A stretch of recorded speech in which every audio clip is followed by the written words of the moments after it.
Hey guys, welcome to this episode of Connected with Kelly. We are talking to Luke Dick. Now, Luke is a Grammy-nominated, ACM, CMA-nominated songwriter. He's incredible. He's been in town for a while. Also fronts the indie band Hey Steve.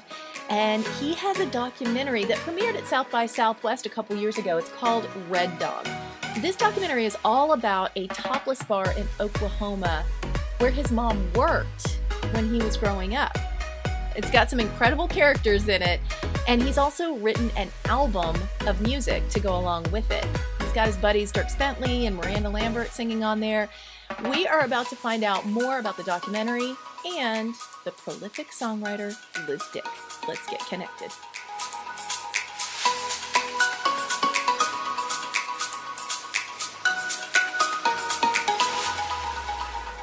So I'm not quite finished with this documentary yet, but I'm in love with it. I'm in love with everything. I can't wait to finish it up, and I can't wait to talk to the man behind Red Dog. It's Luke Dick.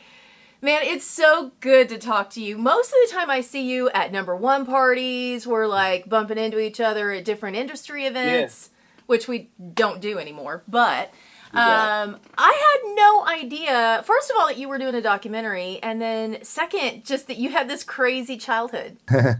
Yeah, I don't know. You don't get everybody's life story when you bump into them somewhere, right?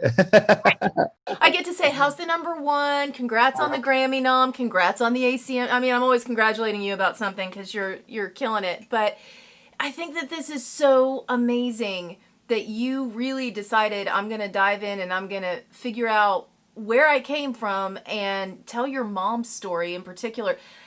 I got to ask, what was the catalyst? Like, at what point did you say, I know there's more and I really want to dive into this and figure it all out? Yeah, well, the thing about it is that my formative youth was in this really small town in Oklahoma from the time I was 5 to 14, and my mom split up with my stepdad. But before that, I knew that they had both worked at the Red Dog because they had all these friends that would come out and were from the Red Dog, and that the place is this notorious rite of passage that has been a topless joint since the 60s in Oklahoma and is still open. And so I didn't really, there was no cultural it was not a cultural lightning rod in my brain at the time. It was just somewhere where my mom's friends and dad worked or whatever, stepdad worked. And so that was just, it wasn't even a novelty as a kid, hearing about it or even like being around it because I didn't know what it was about.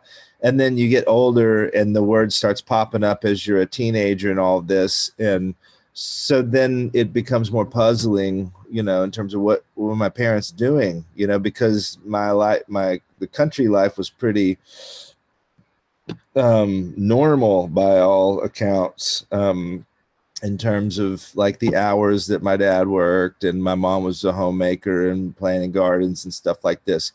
But as I got older, had my own kid, I was interested in what my mother's youth was like, and so I started asking her questions, and I was into audio stories by then, like This American Life. And so I just put a microphone in front of her, and she's so engaging, and the stories that she was telling, like you would ask, what was the weirdest thing that ever happened? Well, here's this one thing that ended in death and destruction and hilarity at the same time. And I was like, what is this? It's so crazy and pretty far removed from what my life has been like. And so her ability to tell a story that has this sort of ambiguous edge to it, and all these weird gray areas and wild and funny and heartbreaking and hopeful at the same time. I was just really riveted by the way that she told a story. And about that time I'd recorded those stories on just as an audio story, and I would edit them down to 2 minutes and then put some music to it for no reason, just because I thought it was fun. And then I started getting into cameras when I was living in New York. I had friends, these cameras were getting cheaper and you could they were portable and all of this, and they looked good. And so I just bought one and started learning about composition and learning a little bit about the tech of cameras. And I just took one and started recording her. And my film partner, we were making music videos and all kinds of web ads, and we were sort of scrounging out a living a little bit. He said, I totally want to do this. I'm like, great. So we kind of started it then, and then life and songwriting and all kinds of other things happened. And so I would just go back when I could until like probably 2014 or 2015. I kind of just kicked it up a notch and said, we got to get this done. And then I don't know what happened and like why I decided to put it into fifth gear and finish it. But it was just sort of just natural impulses of like, it's time to finish this. It's time to do whatever. When it comes to passion projects, you never really know when it's time to put them out, because there's not a huge movie studio behind you saying we need this by June. It's like, I need it when it's done, when I feel like I can be a contributor. Well, and just to give everybody a little bit of the backstory, like your mom is out married at 15, which, back in the day, like I know my grandparents have those same stories. They were married when they were 14. So married at 15, she strikes out on her own and really kind of gets into a situation where she's like, I'm going to support myself. And that, when you look at it through her lens, I mean, a lot of people are going to say, oh, this is a story about a topless bar. And it's so much, no, like that was the establishment, but there's so much more that was happening there. She was finding community. She was finding family. She was taking care of herself. She's one of the most resilient ladies I've ever even witnessed when I'm hearing the stuff that she's lived through. And like you said, there's a lot of humor that comes into this too. What was it about when you're hearing these stories that you were learning about yourself? I guess I wanted to speak to something that you said. Originally, that's what I was drawn to my mother and her stories, because there was a human aspect to it. And I knew that it wasn't just going to be some expose on a strip club. I wasn't really interested in that. But as I got into interviewing her, in terms of learning about myself, at first I thought it was going to be this big cathartic, journey of where I came from or whatever. And that is happening there. But it's like, just, you already know who your mom is, or at least I already know who my mom is. There's no surprise in terms of the fabric of my mother.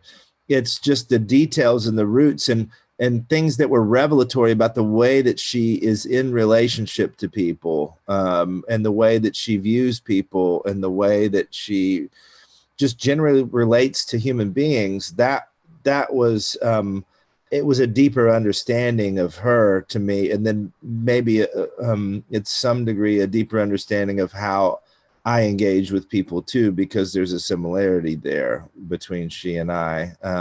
She's a much more visceral creature than me. And I feel like probably more charismatic. She probably could have been a star if given the right circumstances. You know what I mean? It's you don't necessarily have to be a great singer to be a star. You have to be a communicator, and she's definitely a communicator. So those kinds of things are what were revealed to me more about me. It was just through my mom, and what she is and what she was thinking, In watching this and seeing the people that described your mom, did you learn something about her through their eyes and through their stories? There's a quote in there that I could call him my former stepdad. Now, he was around to raise me till I was 14 or 15. He had married two dancers, one before my mom, and had two kids. And then he was a bartender, but then he also was a union guy, and he would go back when he would get laid off from the union, and he would go work there. And so then he married my mom, and he pitted them as as competitive, competitors, and that they both thought that they were the queen of the Red Dog, which made me laugh, just because it was kind of sarcastic. But it also did highlight something about my mom, that is, she did kind of want to be the star. There's something about her that enjoyed that attention, on top of enjoying the genuinely enjoying human interaction too, on top of it. So that's a roundabout way of saying something that I've maybe learned about her. Well, and the thing that I really love too in watching this, just the mindset of, you're a songwriter, but beyond that, you are a storyteller at heart. And whether that takes form of a song that you're writing with somebody else, or it takes form in this documentary, or you're helping other people tell their stories, was there a different sense of fulfillment with a project like this versus writing a song with someone? Yes. To me, the documentary is way bigger and deeper, of a story that you could tell, because a song, songs can be these 3-minute infinite things, that are this one thing that have melody and all of that.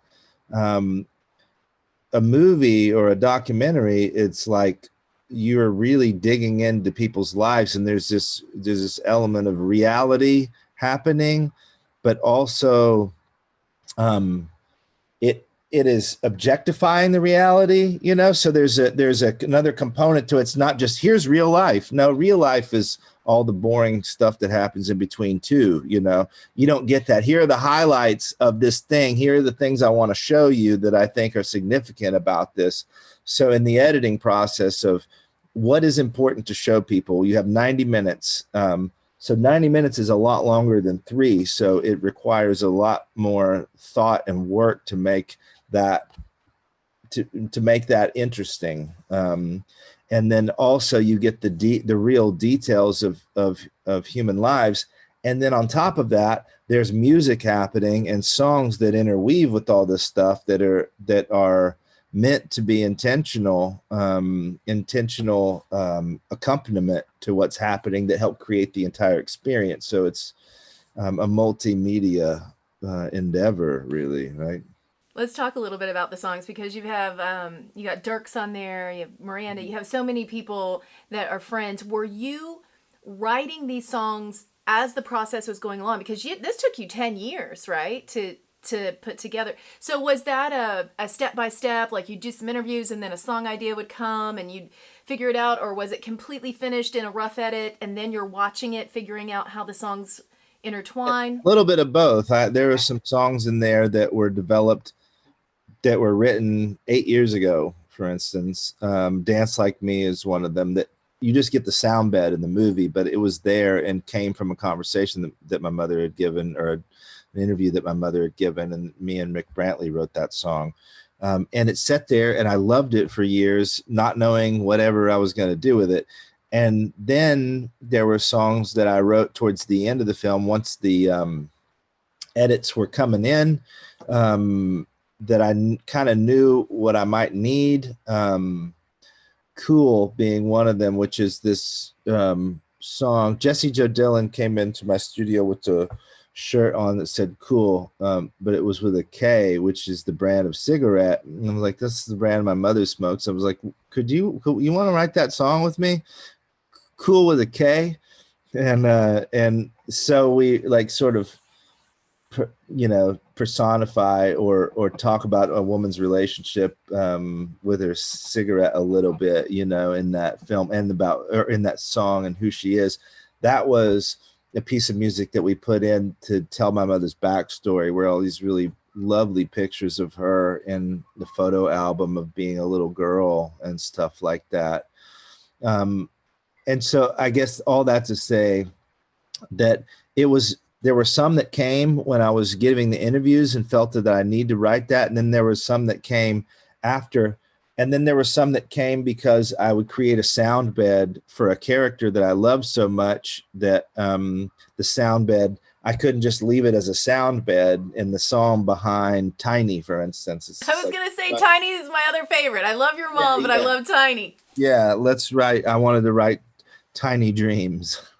It's Tiny Dreams. He's, you know, you're falling in love with these characters as you get to know them, and obviously this has impacted who you are. When you step away from this project, has doing something this massive and this intense and really looking at all the things that kind of made you into who you are today, has that changed now how you approach your songwriting? Have you seen a shift? Has it made it any deeper or changed anything? I don't think it's changed the way that I write songs. It does change the way about how I want to approach a project when it comes to my own artistry and what I'm going to do in the future. You know, I have the indie band Hey Steve, and Hey Steve is really fun and it's easy and it's fast, and you know, you just sort of let your lizard brain do the detail work.